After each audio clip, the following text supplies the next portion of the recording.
Welcome to NTD Evening News. Our top story tonight, President Trump changing course on the release of the Epstein files, and the Trump administration touting its economic agenda and floating when Americans can expect tariff rebate checks. Mariotsu at the White House. Does the U.S. have to consider asylum claims from people waiting to cross the southern border? The Supreme Court says they'll hear a case. Meanwhile, dozens are arrested after a new ICE operation kicks off in Charlotte, North Carolina. Jason Blair has the immigration updates. The Trump administration says it will soon designate a Venezuelan cartel as a foreign terrorist organization. The designation would expand the president's powers to take action against the Maduro regime. Luis Martinez has more on the State Department's announcement. And France is set to supply Ukraine with 100 fighter jets, radar, and air defense systems. Arian Pastar has what the presidents of both countries say about the major deal.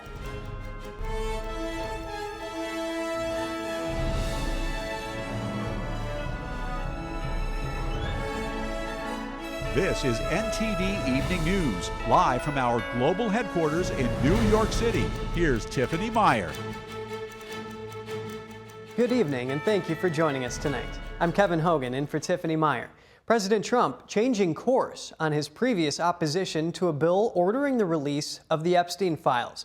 And the president touting his economic agenda, saying Americans will likely see tariff dividend checks sometime next year. And we now go live to NTD's Washington correspondent, Mariotsu at the White House. Good evening, Mari. What's President Trump's latest take on the Epstein files? Kevin, good evening. Yes, President Trump is now changing course on the release of the Epstein files, saying today that he wants to sign a bill that would essentially compel the Department of Justice to release all files pertaining to the deceased sex offender Jeffrey Epstein. President Trump also said that he is calling on House Republicans to vote to release those files, saying that Republicans have nothing to hide and that he wants to move on from what he calls both a hoax and a trap manufactured to detract from his administration's successes. Take a look. We have nothing to do with Epstein. The Democrats do. All of his friends were Democrats. You look at this Reid Hoffman, you look at Larry Summers, Bill Clinton, they went to his island all the time, and many others. They're all Democrats.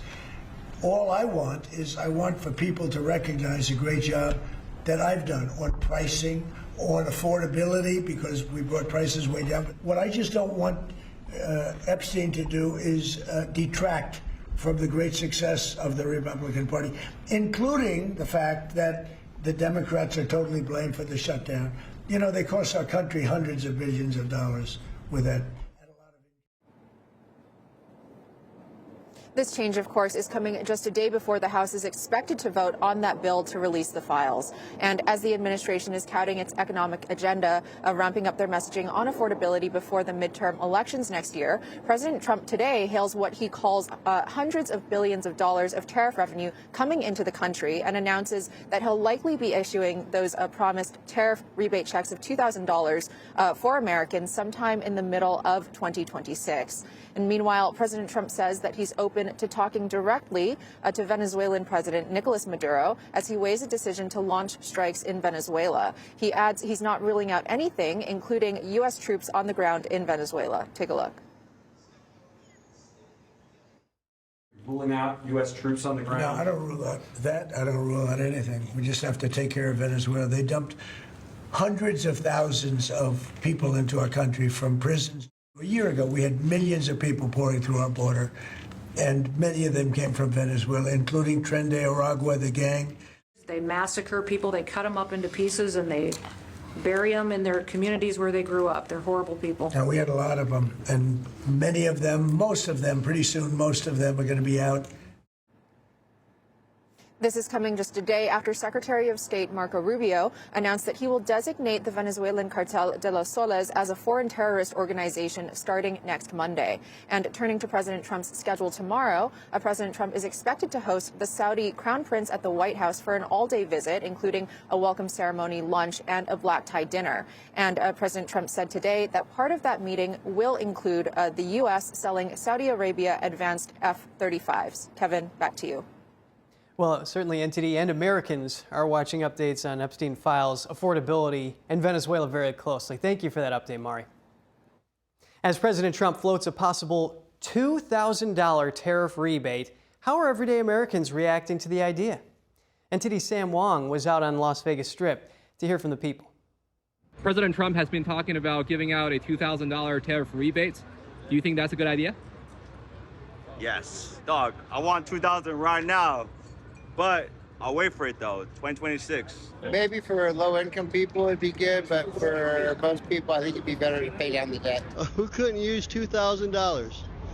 I think it's a great idea. I don't like that at all. I think our debt is too high.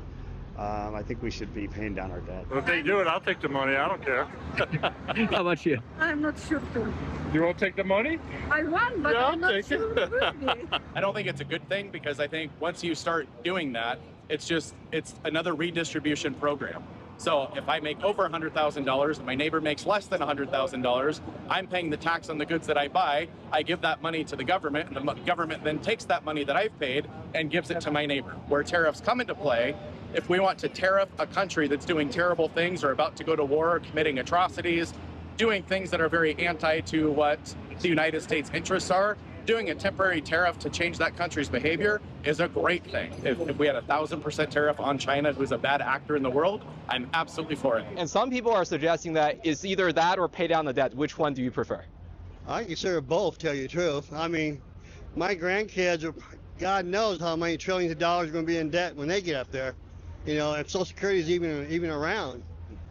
I'm worried about it, but you know what? It is live one day at a time. I think we should pay down the debt first, to be honest with you. So it's out of control. We're like trillions in debt right now, dog. What's that got to do with me, dog? I'm finna spend the $2,000 on myself. Well, from like a personal perspective, I'd like free money. I can really use it, but I also do think paying that's important.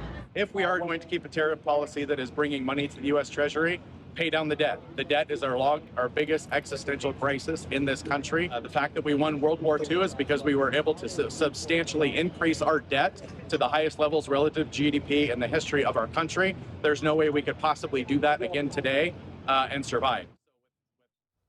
An update on the case against former FBI Director James Comey. A federal judge has ordered the Justice Department to turn over documents from the grand jury indictment. In his ruling, Judge William Fitzpatrick says possible errors and government misconduct by the prosecutor's team may have tainted the case against Comey. And he's asked the DOJ to provide all grand jury documents to Comey's defense team. Comey was charged with lying to Congress in 2020, to which he has pleaded not guilty. He is also challenging the case against him by claiming Lindsay Halligan, the prosecutor who brought those indictments against him, was not properly appointed. A hearing regarding whether to dismiss the case is scheduled for Wednesday. NTD reached out to the Justice Department for response. Does the U.S. have to hear asylum claims from people attempting to cross the U.S.-Mexico border? The wording in federal law says that someone who, quote, arrives in the U.S. may be considered. The Supreme Court says they'll hear a case deciding whether that extends to someone who arrives at the U.S.-Mexico border but hasn't yet crossed over. NTD correspondent Jason Blair reports.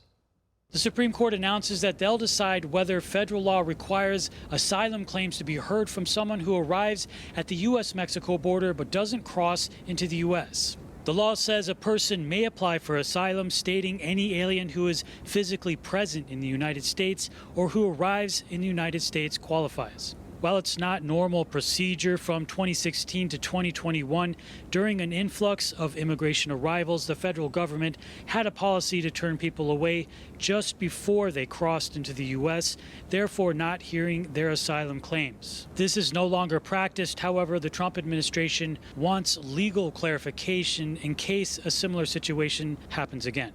Over the weekend, the Department of Homeland Security says 130 illegal immigrants were arrested in Charlotte, North Carolina.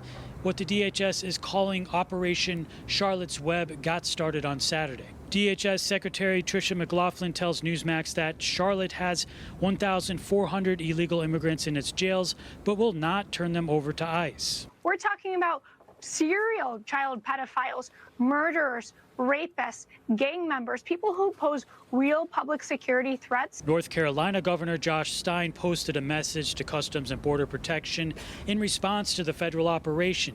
Stein expresses support for removing undocumented criminals. However, he criticizes the actions of the federal agents. Everyone wants to be safe in their communities, but the actions of too many federal agents are doing the exact opposite in Charlotte. We've seen masked, heavily armed agents in paramilitary garb driving unmarked cars. The DHS reported that during an operation in Charlotte on Sunday, a U.S. citizen drove a van at law enforcement, injuring an officer. The driver was arrested and firearms were found inside the van, according to the DHS. Jason Blair, NTD News. The Trump administration has announced it will designate a Venezuelan cartel as a foreign terrorist organization.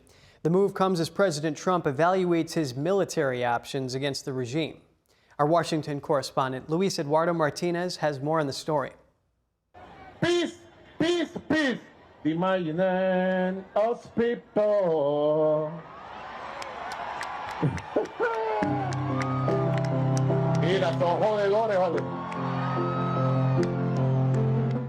Images over the weekend of a smiling Nicolás Maduro singing John Lennon's Imagine and asking for peace have not dissuaded the Trump administration from confronting one of the region's deadliest dictatorship in its history. We have a lot of training in that part of the world. We're reactivating our jungle school in Panama. We would be ready to act on whatever the president's war needed. According to Human Rights Watch, the security forces of the Madura regime have murdered more than 8,000 civilians in the last 9 years for resisting authority. Maduro has also been accused in U.S. courts of being a narco-terrorist and of leading the cartel of the Suns. And over the weekend, the State Department announced that on November 24th, the United States will designate the cartel of the Suns as a foreign terrorist organization. Does that mean that the U.S. government can target Maduro's assets or infrastructure inside Venezuela? It allows us to do that, but we haven't said we're going to do that. And we may be having some discussions with Maduro, and we'll see how that turns out. They would like to talk. More than a third of Venezuela's population has fled the country since Maduro took power, and some 700,000 Venezuelans migrated to the United States. We didn't leave Venezuela because we wanted to. We fled Maduro. It's time for him to go. I don't care if he goes to prison, they do something to him, or he just goes away to anywhere else.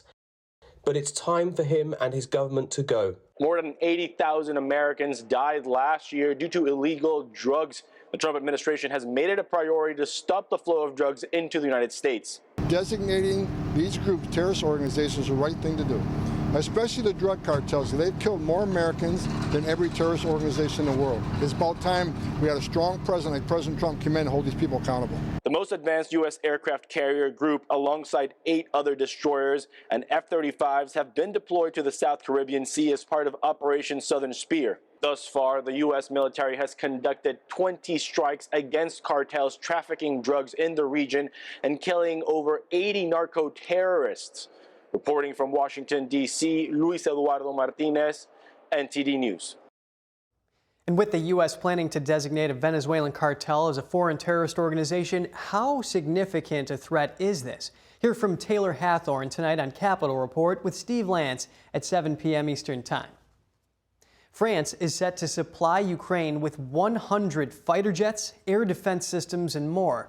Ukrainian President Volodymyr Zelensky is in France today, signing the major weapons deal. And the Kremlin says it still hopes for a meeting between the U.S. and Russian presidents. NTD's international correspondent, Arian Pastar, has the latest. France and Ukraine on Monday agreeing on a major weapons deal. Paris is set to supply Kiev with 100 fighter jets. Besides the 100 jets, Ukraine is also set to receive French radars and 8 air defense systems, each with 6 launching systems. Ukrainian President Volodymyr Zelensky says each one of those launching systems means that more Ukrainian lives will be saved. Here is Zelensky commenting on the deal while in Paris on Monday. We're setting a direction. We will together increase the industrial and technological potential of Ukraine and France. This means not only defense, this is literally the strength in life.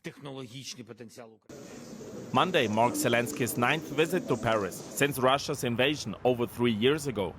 His talks were meant to strengthen Ukraine's defense as the country enters another winter under Russian bombardment of its energy infrastructure. French President Emmanuel Macron commented on the ongoing fighting while meeting with Zelensky on Monday. Alors face à cette obstination, in the face of this persistence by Russia, these unacceptable attacks against civilians and on critical energy infrastructure, we remain determined and strong-willed for peace. The Kremlin didn't respond to Macron's statements. Neither did it comment on Monday's weapons deal between Ukraine and France. But a spokesman says that Russia still hopes for a presidential meeting with the US once the preparation is done to guarantee a productive summit. We are all interested in these conditions occurring sooner rather than later. As soon as this preparation is completed and the conditions are in place, we hope it will take place. President Trump, meanwhile, says that Republicans in Congress are planning to impose new sanctions on numerous countries. On any country doing business with Russia.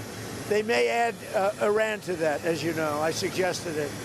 So any country that does business with Russia will be very severely sanctioned. Senator Lindsey Graham confirmed on Monday, saying the legislation allows President Trump to impose secondary sanctions and tariffs on countries who continue to buy cheap Russian oil and gas, propping up Putin's war machine. Arian Pastar, NTD News. And an explosion damaged a Polish railway track on a route to Ukraine over the weekend. Polish Prime Minister Donald Tusk today called the blast an unprecedented act of sabotage. He said he would catch those responsible for an incident he said could have ended in tragedy. The blast follows a wave of arson, sabotage, and cyber attacks that has hit Poland and other European countries since the start of the war in Ukraine. Warsaw has in the past held Russia responsible, saying Poland has become one of Moscow's biggest targets due to its role as a hub for aid to Kyiv. Russia has repeatedly denied being responsible for acts of sabotage. And President Trump just started speaking at the McDonald's Impact Summit in D.C. Let's tune into that now. I want you to know that I'm fighting every day to support small businesses like yours and the citizens that we all serve. And together we're fighting for an economy where everyone can win, from the cashier starting her first job to a franchisee opening his first location to the young family in a drive-through line. I've been on that line many times. Actually, that line was incredible in the commercial, right? It wasn't a commercial, it was about, but they have the line. The people had no idea. So I made the French fries. The guy was really good. He had a great wrist. He was, sir. He was going like, sir. Yeah. It was not that easy. But I got it sort of finally. Not the greatest, but I get it, pouring it in, asking him all sorts of stupid questions. But it was very interesting. Amazing. A little thing is not, it's a little complex, right? To father and son over there that own a lot. They're very rich people. But I'll tell you what. I asked, how many do you have? Sir, I have 59. I said, you're rich. But you know, nobody knew in the line. That line was a long line. They had 25,000 people, so somebody let them know we were coming. It was toward the end of the campaign. And after I did the French fries and did some other things, I then stood at the window. And the people would drive up, a little bored, in all fairness. You know, it is, I mean, they're waiting for a hamburger, okay? So they'd drive up like this. They'd look over. Whoa! Every one of them. And it was fascinating. Every one of them, they would, it was, the response was incredible. Almost like I knew I was going to win when I saw that. I knew, because the response was love. It was great. They had a good time, but we did, I think, 12 people. Every one of them had the same response. They drive up, they this, they get that, getting a little cash ready, and they look over, and it was, some did a double take. Some went like that. Whoa. But it was sort of an amazing moment. You know, I did a garbage truck also, right? And everybody, and I thought, when I spoke with Sergey and Sundar, I said, yeah, but the garbage truck was equal, wasn't it? They said, not even a contest. Garbage truck was great, not even a contest to McDonald's. And that's because we had the power of McDonald's. I mean, it was an amazing thing. I thought the garbage truck would have won. And they said it was good, but it wasn't even close. So that's a tribute to what you've built, really. It really is a tribute to what you built. But there's still a lot of work to do, and we're making tremendous progress. 1.9 million more American-born workers are employed today than when I took office. Think of that. 1.9 million more today than, and these are American-born workers. Nobody thought that was possible. And we have the strongest borders in the history of our country. Nobody comes in unless they come in legally. You see the numbers. Everyone thinks it's impossible. A year ago, millions of people were storming our borders. Today, they only come in if they come in legally. And wages for hourly workers are rising at the fastest pace in 60 years. And sometimes you might say, was that good or bad? It's great for you.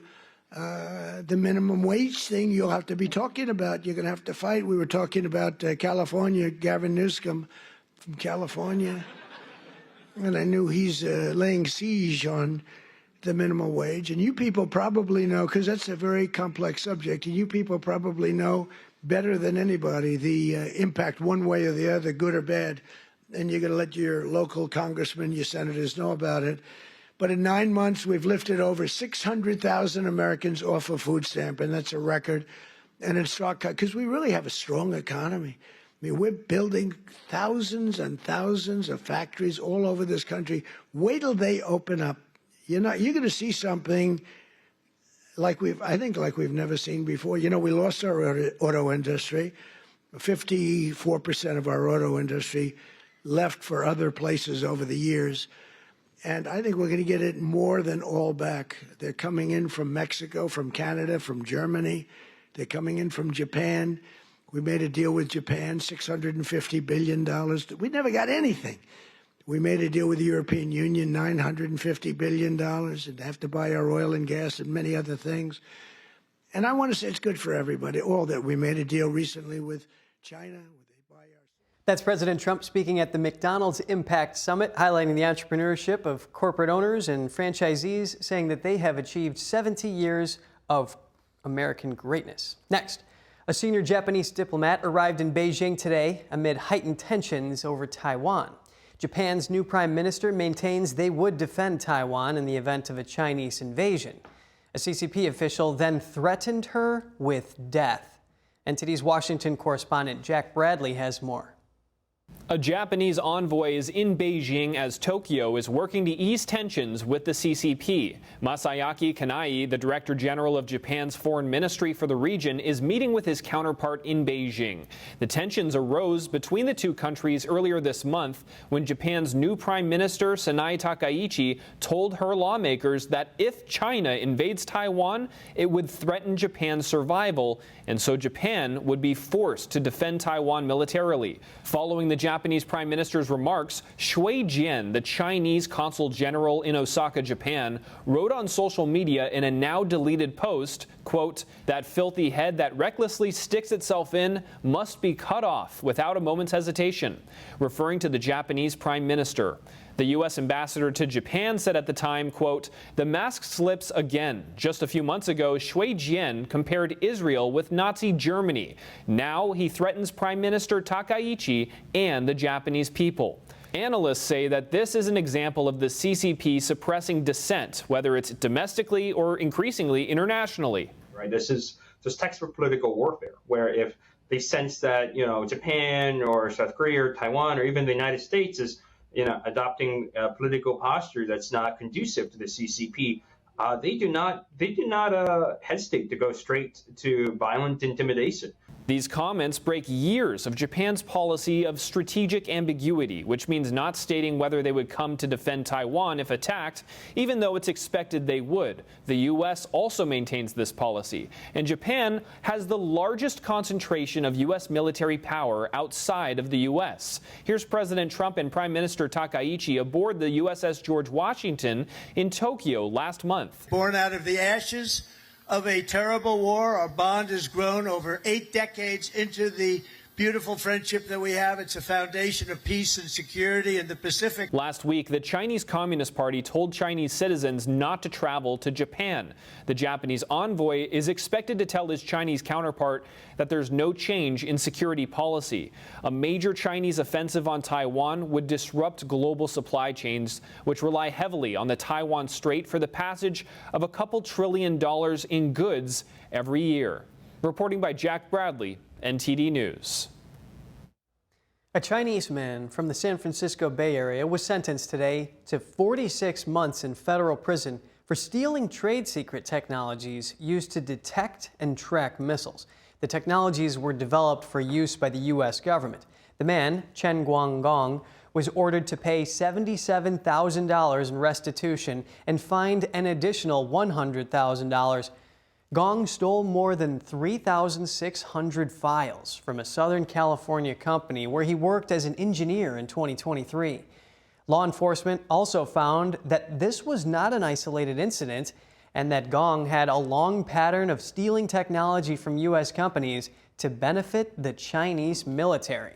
Gong had been recruited by China's communist regime in 2016 to collect and pass on information in exchange for financial incentives. And joining me now to discuss this is Gordon Chang, the author of Plan Red, China's Project to Destroy America and the Coming Collapse of China. Thanks for your time, Gordon. What's the big picture here? Has the U.S. not woken up or done enough yet to keep its intellectual property safe from the Chinese regime? Certainly, Kevin. And the big picture here is that this guy who stole critical American secrets, what does he get? He gets 46 months in prison. You know, what we should be doing is treating him as an enemy combatant and sending him to Guantanamo, for an indefinite stay. This is serious because we're giving a lot of slap on the wrist sentences to Chinese. So, for instance, in June, we charged 3 Chinese nationals with trying to bring in a fungus. Well, what did the lead defendant get? Well, she got time served, 5 months, and then she was deported back to China for an attack on the American food supply.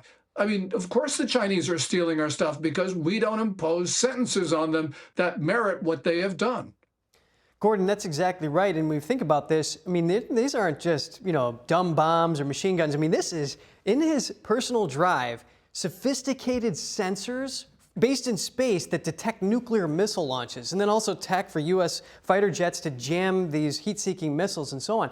Now, specifically about Chen Guangdong, if he had a long history of taking money to steal tech for the PLA, why was he not dealt with at that time? Are investigative methods too slow to prevent this? I think that they are. And also got to remember that we are squeamish about investigating Chinese. But we've got to remember that the Communist Party actually targets not only Chinese nationals working in our country, but also Chinese Americans with, U.S. citizens, and threatens them with all sorts of things if they don't steal information for China or if they don't engage in other activities which constitute crimes. We've got to understand that China has weaponized its nationals and act accordingly. And if we don't, we're going to continue to lose all sorts of valuable secrets to communist China when we should be protecting ourselves.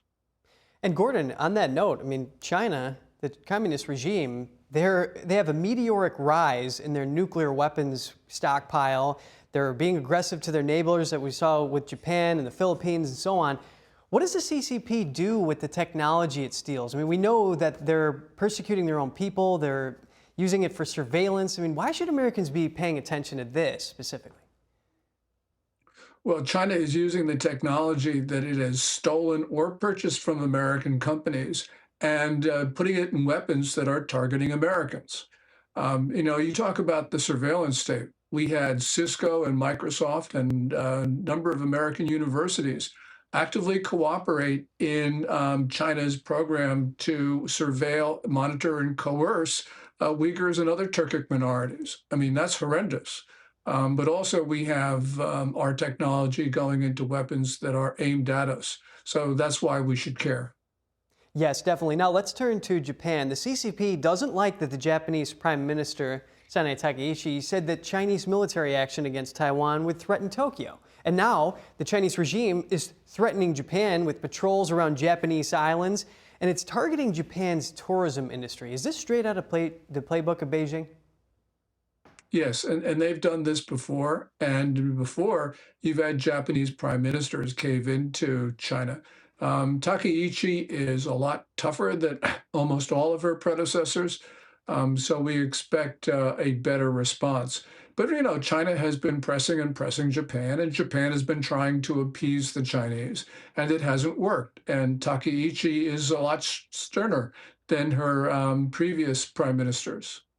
Well, and what does the international community need to do to shield itself from a similar aggression? If leaders, they just speak the truth, and then all of a sudden the Chinese regime doesn't like that, and then they turn around and then they just go and whether it's shut down their ability to operate, for example, even in their political or their private sphere. Like, for example, Shen Yun in South Korea, as soon as they hear something they don't like, they say, no, shut that down.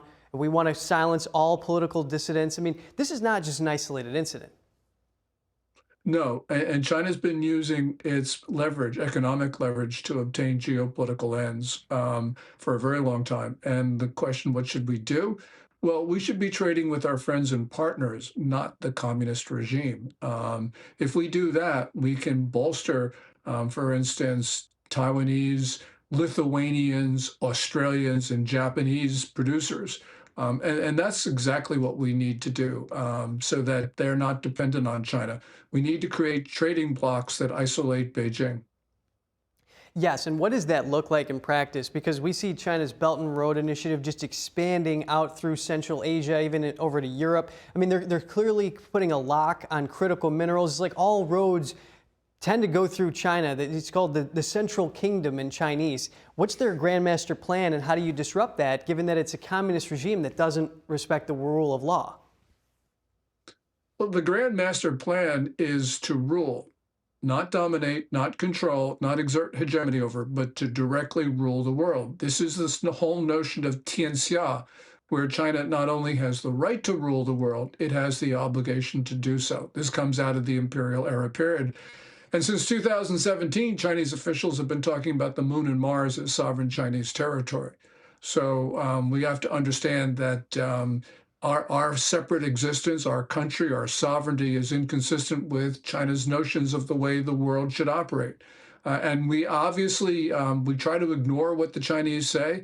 And this is something that is just sort of inherent in our character. We ignored Osama bin Laden, even after he killed 6 Americans by bombing the North Tower of the World Trade Center in February 1993. We just absolutely believe that we have a God-given right to ignore what our enemies say. And China is far more powerful than Al-Qaeda, which means that we could lose our country. Well, Gordon, I mean, the CCP, they're playing the soft power game. They're trying to insert the CCP propagandas and things like Confucius Institutes. And even in Japan, they're telling all these Chinese students, oh, no, you need to be in a heightened state of alertness. You know, don't go to Japan, you know, cutting them off, the Japanese, that is. So how can the United States redirect that and help Americans, first of all, understand the dangers, and then not to mention the Chinese people themselves who are waking up? I mean, over 420 million Chinese worldwide have quit the CCP and its related organizations because they've woken up. Well, what the United States needs to do is the President of the United States needs to get behind the Resolute desk in front of a TV camera and talk to the Americans about what China is doing and its plans. Xi Jinping is preparing to go to war, and we Americans are oblivious. We think we're at peace. But, you know, the fact that we only give a 46-month sentence to somebody who stole all this valuable technology shows that we don't think that this is a wartime situation. That guy should have been sent not through the federal criminal justice system. He should have been treated as an enemy combatant and sent to Guantanamo. The fact that we don't do this is on us. We know what's going on, Kevin, and yet we refuse to understand the consequences and the importance of what is occurring. We know that the CCP has a doctrine of unrestricted warfare, achieve its goals over who it deems adversaries with any means necessary. Gordon Chang, thank you for coming on and giving us clarity. Thank you so much, Kevin. I really appreciate it. A Bangladesh court has sentenced its ousted prime minister to death for crimes against humanity. Here's what we've learned so far. We have decided to inflict her with only one sentence, that is sentence of death. A verdict of death for Bangladesh's ousted Prime Minister Sheikh Hasina on Monday, concluding a months-long trial that found her guilty of ordering a deadly crackdown on a student-led uprising last year. Hasina was not present in court and has been living in exile in New Delhi. It's the most dramatic legal action against a former Bangladeshi leader since independence in 1971. Prosecutors had said that they had uncovered evidence of her direct command to use lethal force to suppress the student-led uprising. A United Nations report said up to 1,400 people may have been killed during the protests between July and August last year, with thousands more injured. 78-year-old Hasina was given a life sentence under charges for crimes against humanity and the death sentence for the killings. In response, Hasina said the ruling has come from a, quote, rigged tribunal presided over by an unelected government. Her defence argued that the charges were baseless and politically motivated. Bangladesh's Domestic War Crimes Court sentenced her amid tight security ahead of parliamentary elections expected in February, in which Hasina's Awami League party has been barred from contesting. Before the verdict, protesters swarmed the estate of her father's home in a standoff with police. Bangladesh has been tense ahead of the ruling. Over the past few days, there have been 30 crude bomb explosions and dozens of vehicles have been torched. Bangladesh has been governed by an interim administration, headed by a Nobel Peace Laureate since Hasina fled. Hasina's son and advisor, Sajib Wazed, told Reuters on the eve of the verdict that they would not appeal the verdict unless a democratically elected government took office with the Awami League's participation. The UN Security Council has approved the Gaza peace plan brokered by President Trump. That could now clear the way for at least 20,000 international troops who are ready to deploy into the Gaza Strip. NTD's Jason Perry has the details. On Monday, international journalists were allowed to visit the newly established Civil Military Coordination Center in Israel. This is where about 200 U.S. troops are currently working alongside the Israeli military and delegations from other countries for planning the stabilization and reconstruction of Gaza. The plan also includes the deployment of international troops to the Gaza Strip as a stabilization force. Secretary of State Marco Rubio previously explained that some of the countries, according to their own laws, cannot deploy troops to Gaza without a UN mandate. But that could soon change. The United Nations Security Council on Monday approved the Gaza peace plan brokered by President Trump. It could now clear the way for at least 20,000 international troops ready to deploy to the Gaza Strip. The plan also offers a pathway to Palestinian statehood, something Israel opposes. For those that are recognizing a Palestinian state after October 7th, and currently, as our people, our hostages are still being held captive in the Gaza Strip, you are rewarding terror with an enormous prize. We will not allow a launching pad for terror to be located next to the Jewish state. And Israel's Minister of National Security called for Prime Minister Benjamin Netanyahu to take unprecedented action if the UN resolution is adopted. If the UN recognizes this thing, you, Mr. Prime Minister, must order targeted assassinations of senior Palestinian Authority officials who are terrorists for all intents and purposes. And you, Mr. Prime Minister, should order the arrest of President of the Palestinian Authority, Mahmoud Abbas. There is a cell ready for him in Ketziat prison. Meanwhile, New York City Mayor Eric Adams was in Israel on Monday, where he met with Israeli officials, including President Isaac Herzog, who said he'll never forget when Adams visited Israel after the Hamas terrorist attack on October 7th. Our city is more divided than it has ever been, but you must know that we still consider Israel as an ally and as a friend. And I'm here today as I leave office to state I will not be leaving my advocacy for Israel and for the Jewish people all over the globe. The Speaker of Israel's parliament said that Adams' leadership in confronting anti-Semitism reflects true courage. Jason Perry, NTD News. Democratic Socialist Ray Huang has officially launched her campaign for Los Angeles mayor, challenging incumbent Karen Bass. Huang's policies reflect those that progressive leaders are advancing in other major U.S. cities. NTD's Christina Corona tells us more. I'm Reverend Ray Huang. I'm a mother, a pastor, and a community organizer. I'm running to make Los Angeles affordable and healthy, to lower our rent and deliver housing for all, to create an economy for the people, not the billionaires. Huang, 43, is a member of the Democratic Socialists of America. She says her campaign will prioritize transitioning Los Angeles to renewable energy, providing fast and free transit, supporting small businesses, and improving public health safety through expanded mental health services. Huang's priorities are similar to issues highlighted in Democratic New York City Mayor-elect Zohran Mamdani's campaign. Huang criticized incumbent LA Mayor Karen Bass's handling of homelessness and her response to political violence over the summer. Mayor Bass failed to deliver the housing we need and wasted taxpayer dollars with little to show for it. Voters approved millions for homelessness, but the mayor only invested in Band-Aid programs and tried to sabotage real solutions.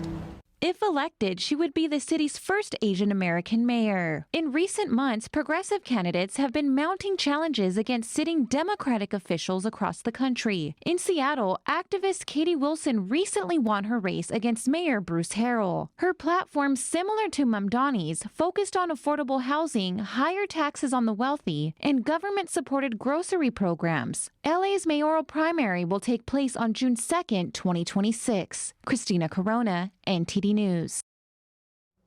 People in some parts of the country can now buy Ford cars and trucks on Amazon, and the pre-owned vehicles are certified by Ford dealerships. NTD's David Lamb reports. Ford announced a partnership with Amazon Autos on Monday to help with the car buying process. Ford says customers will be able to shop a participating dealer's inventory of used vehicles directly through Amazon. Most of the paperwork can be done online, and people can schedule a time to test drive and pick up the vehicle. The program is launching in Los Angeles, Seattle, and Dallas for now. Timothy Flaherty, a resident of California, says he thinks it's a good idea. Because Amazon is like blowing up and going through new changes, I guess. Car makers have been trying to provide smoother online shopping for people concerned with spending hours at dealerships. But Flaherty says there are still some difficulties with ordering things online. Because I don't know the fabric, the size, and stuff like that, so I don't really like to shop online. If I do, I ask my partner, and she does pretty good online. Online car, I don't trust online vehicle to buy them, unless it's brand new. I like to see the car in person. The cars are backed by a Ford warranty and gives shoppers a money-back guarantee if they decide to return the vehicle within 2 weeks. A limousine company owner says his experience makes him skeptical when it comes to warranties. Because they end up like they say, we warranty engine transmission, but it's small parts. Typically in the vehicle is not working. Okay. So I see. I don't trust it, you know. Unless I see like a real certified, say bumper to bumper. Now we talk, you know. According to Ford, its program covers cars up to 10 years old that go through at least a 127-point inspection. Some vehicles have a 1-year warranty. Amazon facilitates the initial online transaction, and the local Ford dealership handles the rest. In 2023, Hyundai announced it would sell new cars on Amazon and became the first car maker to do so. A spokesperson for Amazon Autos said Ford is the second car company to offer its models on the platform. David Lamb, NTD News, California.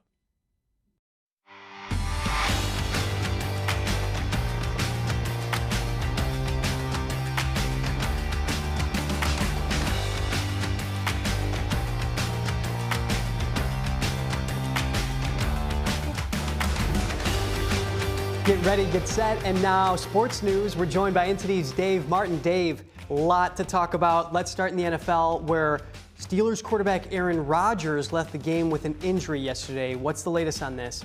Yeah, Rodgers kind of landed on his wrist, hand area while throwing the ball away on a 2nd and goal play late in the second quarter.